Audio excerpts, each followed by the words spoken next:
Saka pakabva muhospital akanzi akarasa ropa rakawanda zvakanyanya. Saka anofanira kutengerwa mapainzi eropa nemukwasha wavo. Saka kusvika izvozvo asati atenga. Ndonyaya yekunzwa. Vari kutaura kuti inini ndinoabhiyusa mwana wavo. But vari kunyepa. Havagoni kutaura chokwadi. Chaicho. Kwete zvekutaura kuti inini ndikuabhiyusa mwana wavo. Akamboenda manhenga kumapurisa kuti aedze kutya kurova kwanoita mwana wangu, kutukwa kwanoita mwana wangu, achimudzingidza kumba, mashoko ese anotaura tichianzwa. Zvinova zvaita kuti ndiwe pamberi pedare ndizotaura kuti iye agone kunzwawo kuti munhu haashungurudzwa arohwe sezvaanongoita iye, nokuti arohwe varume anorova mukadzi nguva yese. Ivo pachavo vanosungura nyaya dzekumba kwangu inini kudziita dzekumba kwavo, but ivo vane kumba kwavo inini nekumba kwangu. Saka ivo havafaniri kutonga inini kumba kwangu kunyanya, asi ivo vanoda kutonga inini. Amen. Looking for professional home care support for your loved ones? At Sheltering Arms Community Care, we provide compassionate care for the elderly, people living with disabilities, and those needing mental health support. Our services include home care, live-in care, hospital assistance, respite care, medication management, and life skills development. We also offer an alcohol and drug rehabilitation facility, helping you live independently with dignity and confidence. Visit us at Falcon Estate, Teen World Harare, or call us or visit our website on the information displayed. Sheltering Arms Community Care, fostering independence, improving lives.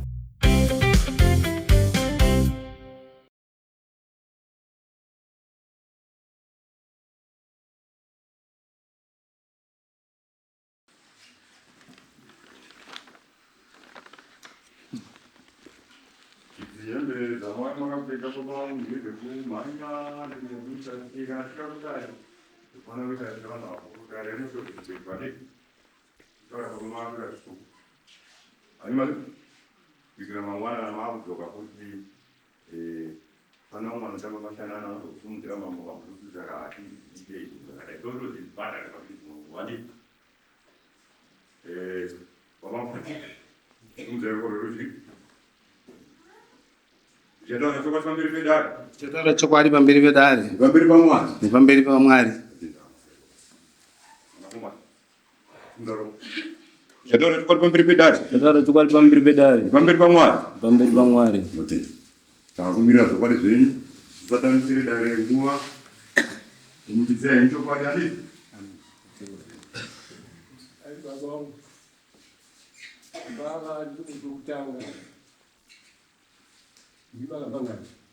Chokwadi.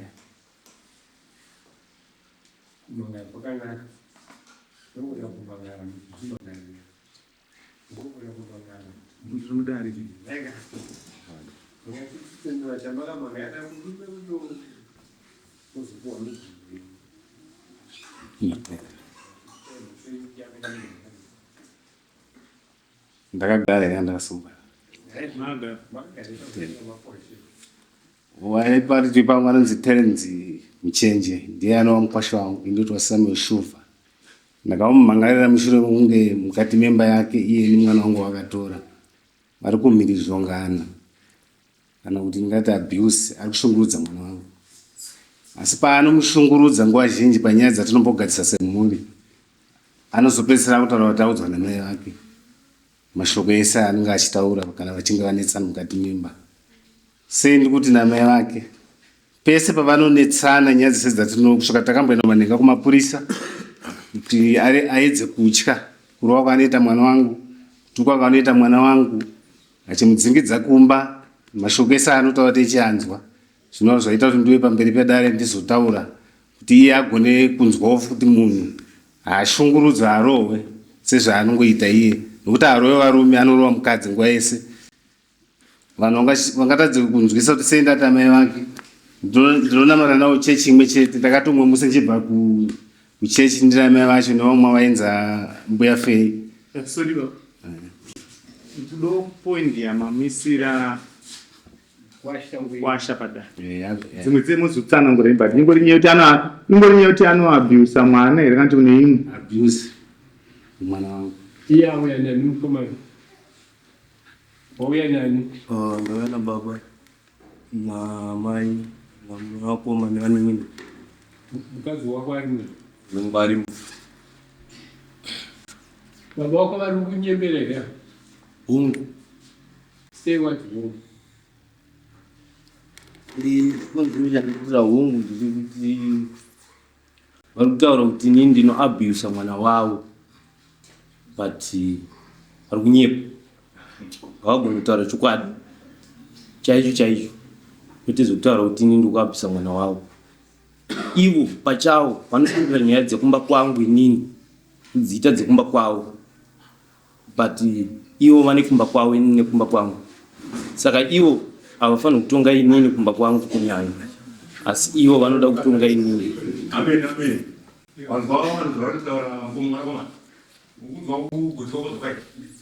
Mashoko ako aidoudza mwana une mwana wavanhu adiki. Vadzika. Taura zvindeudza muzvarangwana. Matinoona Yatenda. ukumva vanhu gotsoka kwaruri nemashoko ako kutaura anorema. Iwo ni mwana wavo. Yatenda. Nayo mukomana. Unotanga kuoneka kugara kwakaita chaiyo ndeyepurasitiki. Hapasi pasofa. Pechimwe chinowani. Saka utasaona ndakakutasa chaizvo ukurelakisa kudai so. Dzinotsemuka dzepurasitiki. Unodonha ukapanyara ipapo. Nyatsogara somunhu ari muno vanhu. Handiti kugara kwokumba kwako nokugara kwomuno. Icho chipiri baba havana kumboti ndinoda kutonga mukomana wekutaita uno wakanaka. Vataura ivo kuti ari kuabvisa mwana wangu. Kuabvisa kuri pazhinji vanototadza kutaura zvimwe zvinhu zvisingatauriki. Kuabvisa munhu kuri pakawanda. Unogona kumunyima chikafu kuabvisa munhu. Unogona kumurovera zvinhu zvokuti munogona kunge muchitaurirana. Zvamunorwira zvimwe zvinhu zvidiki zvinogona kugadziriswa naatete kana nanasahwira. Ukazoona mwana akuenda kuna baba vake vabereki vachinotaura. That's why VATEZVARA vauya vachiti uri kuabvisa iwe kuti vada kutonga mumba mako. Mumba mako uri mumba mako wegere iwe kana kuti mwana wako.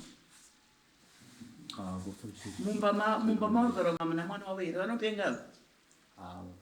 Kusaka uya very rude. Unhu hwako chahusaratidza kuti unozvikudza zvisingatomboiti. Avada kuenzanisa kuti vati takakutadza. Saka ukaona munhu akuya kunokudarira chimasembura. Chimasembura havatonge vari vega. Ruzhinji rwesoro ruchatipa mazano okuti unhu hwako nomukadzi wako muwane kugara zvakanaka. Handiti uchine mwana wavo zvakomba mavo. Vakatora mwana wavo. Nokupenga kwavari kuita ikoko vari kupenga baba vandazviona kuti vari kupenga. Iwe uri right zvokuchita. Uri right. Vatora kutora kwavakaita mwana wavo hausisina chiemera chokuti uzoti munhu wakagara nomwana wavaridzi. Wakutaura kuti ivo vada kupinda mumba mangu. Vada kutonga zvinhu zvomumba mangu. Hakuna mubereki anongonopindira mumba. Handiti kuda kuenzaniswa iwe kuti chamunorwira chaicho chiwe nomukadzi wako. Sauri kunzi uri kuabvisa mwana wavava munorwirei nomukadzi wako iwe.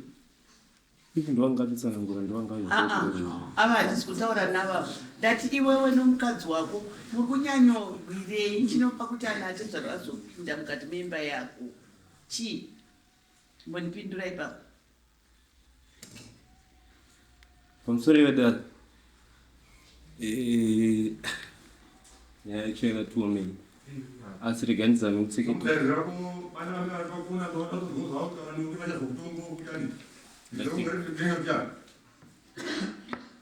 Regerai ndizame kutaura nchiti kuabvisa kwavari kutaura inini.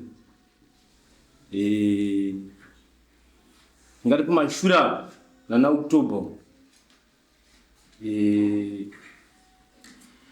Ndaienda kubasa. Ndaitishandei kutown kupindura. Saka inini ndaienda kubasa. Ndichidzoka. Sienda ndichidzoka. Zvino nyaya yakava pakati pedu ndeyekuti nemudziyo watave takatenga waifanira kutibatsirawo isusu sevanhu pakurarama kwedu. Zvino nyaya yakaitika ndeyekuti ndakafonerwa. Tasvika pamba hapana munhu toita sei. Ndakabva ndafonera mabi angu ndakati kushamwari vanhu vari pamba Waende ndofuwa timbomira wewe. Udogo ngoda kutaura nyaya siri. Bomira. Baba. Matimi mukomana we mamunzira kunodara nokuti ari kuabuse mwana wenyu. Nabvisa nokudherera. Mira. Pindura mubvunzo uchiuya. Mukakumudza ndikakubvunza eka mukada kumhanya kutaura zvimwe kamutaura zvisina kupindura zvisina kubvunza ika. Matimi mukomana we ari kuabuse mwana wenyu. Chokwadi. Kuabuse kwatsanangurwa naamai ako. Kune nzira dzakawanda dziripo. Ndoda kuti mundiudza nzira 1 yakazoita kuti mimi musimuke kuti uyu hachazi mukwasha wangu zviri nani tori mwana wangu. Chii chaanganyanya kuita mwana wenyu? Kurovaira masi asi kuda imimi zvandikubvunza zvichanyatora kuti chakazoita imimi kuti munyatsara kuti pana paka zviri nani ndigare newangu ndega asagare neuyu chii? Akabvunza mwana vakabva akabereka mwana ane 2 months abereka mwana parizvino. Saka pakabva muhospital akanzi akarasa ropa rakawanda zvakanyanya. Saka anofanira kutengerwa mapainzi eropa naiye mukwasha wangu. Saka kusvika izvozvo asati atenga ndonyaya yekundorwadza.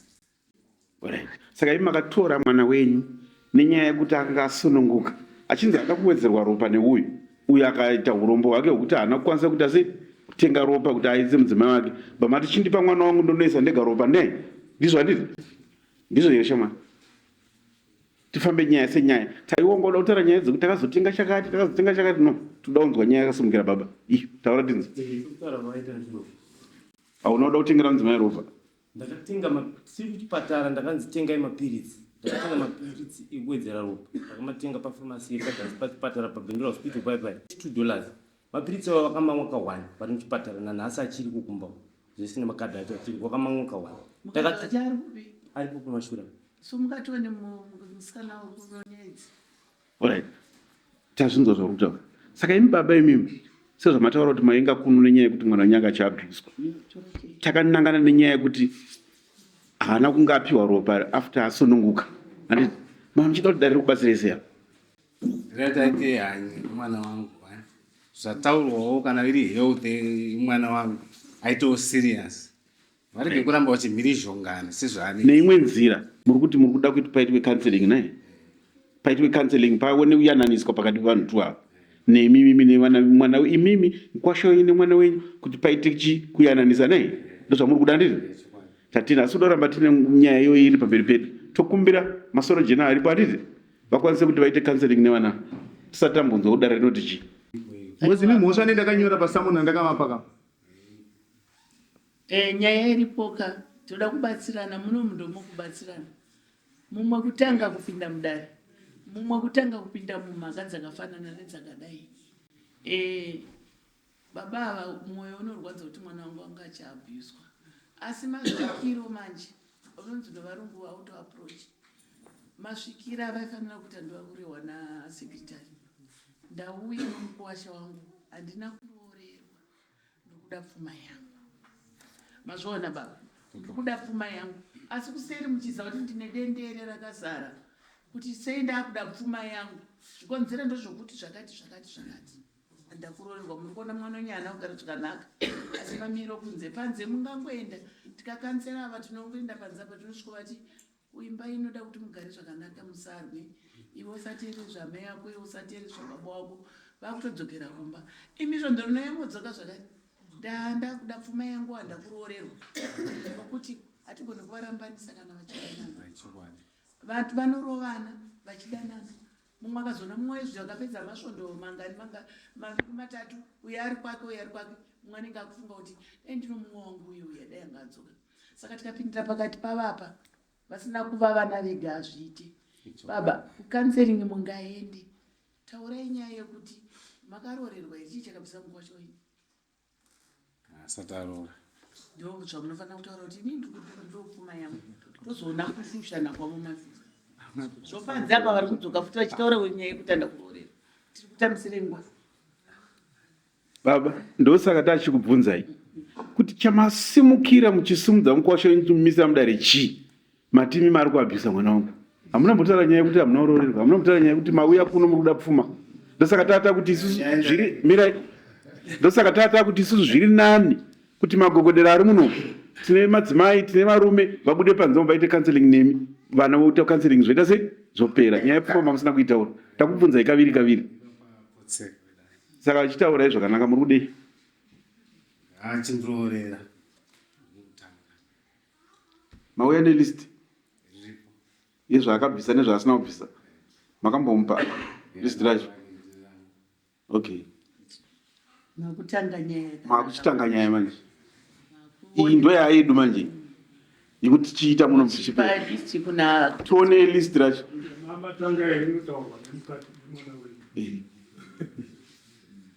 Angayazoita veutano.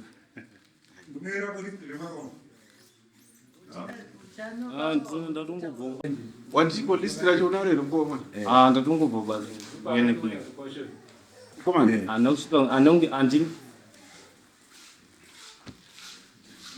Andina. But ndatongobva kubasa munhu wese abva kubasa ari pano. Mwana famba naro muhungu. Asi munyai wakona here? Pana pa. Hauna kuya na munyai. Wakatombumira. Hongu.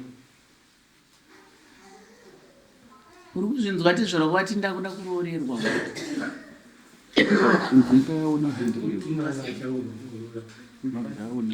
Anzi nate zvara ndakudotwa kwangu nomwana wavo. Une mwana nemwana wani? Vaviri. Vati vakudojeredzwa navo kumai yavo. Achizvarwa. Unotookudii nazvo? Aiwa, kuroora. Asi chainacho kushungurudza mukadzi. Ndiri murongwa nyangwe wabvunza adzimai vangu ndiri murongwa wekuti pamberi apo zvino mari yandaa kushanda ndakaunganidza ndichaenda kunobvisa kumba kwenyu. Zvino pakasanganikwa nezvakasanganikwa nazvo tisati ndasvika panguva yacho iyo. Ndiziva kuti mari dzimwe nguva inotiza wanike panguva dzakange uchida kuishandisa. Unomukagara basi yena mukadzi?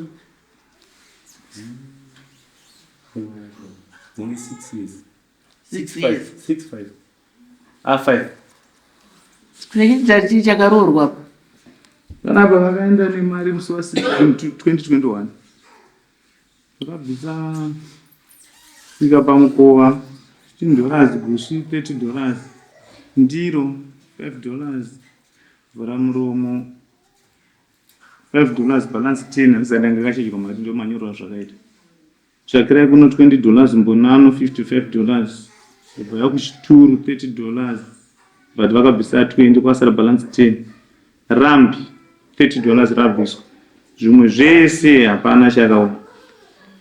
Kana kuti zvakabviswa ndo zvisina ku zvakabviswa ndo zvakamakwa here ansuza zvakamakwa ndo zvakabviswa kana ndo zvakaita. Endai naye pachaja amai guru panza. Zvakamanga ndo zvakabviswa. Munomboziva chinonzi kuroora chii? Izvi zvese zvamunochaja navo vagara chigaro, magrosari, manwati, hapana kuroora napai. Manwati muriseka huku dzadyiwa, hapana kuroora pai. Kuroora rusambo. Ndokuti ndaroora mwana womunhu. Kana wabisa rusambo pawazvarwawo vana vaviri apa, panenge pakutodawo for 6 years kuziva kuti ndaberekerwa vana ava. Pakuda rusambo. Ndopanonzi Mukwasha aroora. Izvokuti nenda murandu gushi zvazodizvi. Aiwa, mavamba kuroora. Rusambo rwomunhu watizvara ndorwukudiwa. Kwoita kuna baba vari kutaura rusambo rwavo. Kwoita rutivi rwaamai. Amai vanoda zvinhu zvakamirira mai. Patoberekwa mwana, vakutoda umai hwavo waamai. Vana vako vaviri vavo nyange makarovana, nyange zuva rikabuda nepapa richikwidza mudenga, zvaamai zvinotobviswa. Izvi zvimwe zvese zvekuti taonana tinongodya hatitombozvikuroorana. Hamusati matombotanga kuroora. Masungira amai anodiwa, rusambo rwatizvara runodiwa, then vozoronga mumbi dzavo. Saka nofunga vanongoverenga kutanga kubvira kuti kuroora chii, zvichitanga kutaura kuti zvakati. Tiende pane dzimwe nyaya. Tisati tadzika naro ndiyo here list rako mukomana rawakapiwa here?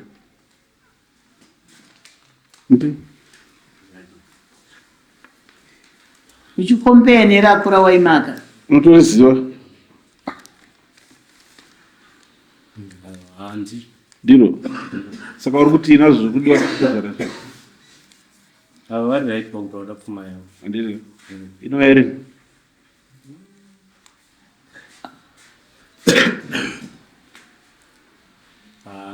chokwadi chaipo ndechekuti ndimurombo asi ndiri zama kuti ndikavhe mubvunzo uri simple kuti ndoyari nekuti handina basa randinozoshanda kuti iri ndowana mari musi wakati kana ndowana zvinhu mubvunzo uyo haunambooma tati pfuma yatezvara yavari kuda iyo iri palisti rawatenda kuti ndiro inowanika rini yese yakagiri complete kudaro mukomana kana ouya nani newe naibaba mwana uyu batsirai mwana uyu kana uchinzi uri kubvunzwa zvakanaka zvokuti tiumbe ukama wenyu naatezvara wanyatsonzi ndivari kuda pfuma tikakutaura nda kuva challenge vachandiona zvandoda kuvataura ndakuvabhoya vakatora mukadzi wangu zvandoda kunonovaita vakuru vanoziva kuti kana ndatora mwana womunhu nyange ukamutienda makatorere mwana wenyu kuroora hakuperi nokuti pano vana vaviri vabanira kukutendai ndo zvinoita izvokuti kana muchiripo mumvuri mukuru munobvumbamira mhuri yenyu munozviziva kuti pandawana ndo pandawana tauya toda kukutendai dai vabereki vazhinji vakaita zvakadaro tinoziva kuti tinoramba tichivanhu chedu tichiita sei tichichibatanidza tichiita chinhu chinoratidza kuti chiri vanhu maita basa handina mukurungai wenyu tiri kumbiro mwedzi miviri asi zvinoda madheti asi handitoda kuti makabvuma pamwedzi miviri handidika isusu tokuchikuudzai deti apo pavangoti mwedzi miviri sineti ane deti kuno saka kana mabvuma mwedzi miviri tokuudzai deti saka pfuma ii munosweiwana kuno kudare musi wa5 september ndoparingokwanira 2 months zvimuna july saka tikangoti august september musi wa5 september mazvinzwa atezvara mari akakuya nayo kudare musi wa5 september muno mudare muno wazvinzwa mukomana kana ukaiwana before 5 september unongoti ndaiwana mari wouya dare rinenge riripo naye tofonera atezvara vouya votora mari yava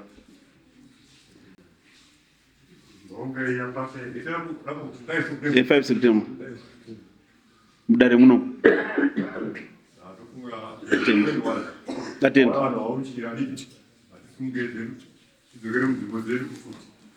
Looking for professional home care support for your loved ones? At Sheltering Arms Community Care, we provide compassionate care for the elderly, people living with disabilities, and those needing mental health support. Our services include home care, live-in care, hospital assistance, respite care, medication management, and life skills development. We also offer an alcohol and drug rehabilitation facility, helping you live independently with dignity and confidence. Visit us at Falcon Estate, Teen World Harare, or call us or visit our website on the information displayed. Sheltering Arms Community Care, fostering independence, improving lives.